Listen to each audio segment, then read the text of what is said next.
Mary and I met with Gillian Keegan this afternoon, and we talked to her about some recent evidence on teacher pay, evidence that she really needs to pay attention to.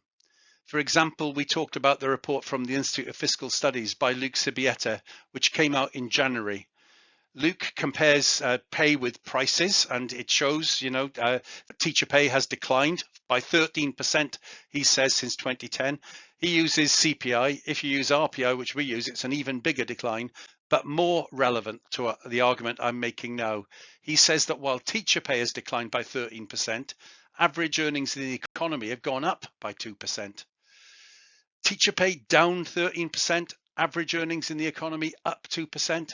If you're a graduate considering which profession to go into, these figures make a difference to you. They're holding back teacher recruitment.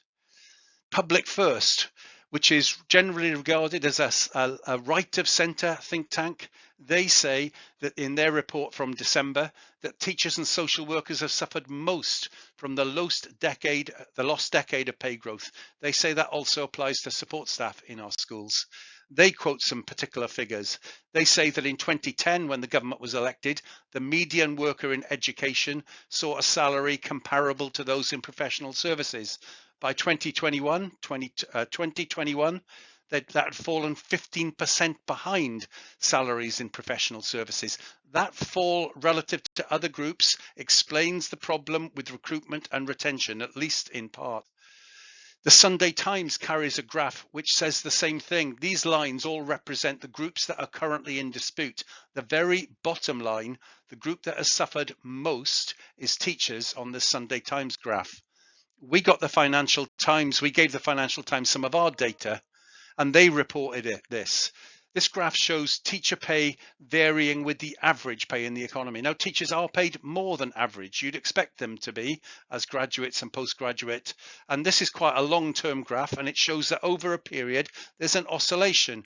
Teacher pay up at 175% of average pay, dropping down to 150% of average pay. But since this government was elected in 2010, teacher pay has just declined and declined and declined compared with those averages, and down at 140%, the lowest it's been since these graphs began, since the lowest since 1974. That's a real problem for teacher recruitment and retention. And you can see it here. We're missing the targets to recruit primary teachers, but in most subjects, they've missed the target for recruiting teachers, and that is causing disruption every day to children's education. Now, one argument we'll face is that there isn't enough money to pay for this, but they have let the proportion of GDP that goes on education decline since they came to office. And the blue line at the right-hand side of this graph shows that. Because of our school funding campaign, there was a slight uptick in 2019, but we're still nowhere near where we were. And crucially, we're nowhere near other countries. We could do better if we invested more. The proportion of GDP that we spend on education has fallen since 2010 and is 1/7 lower than the OECD average. Teacher pay has gone up in those other countries, and they don't have the same shortage problems that we have.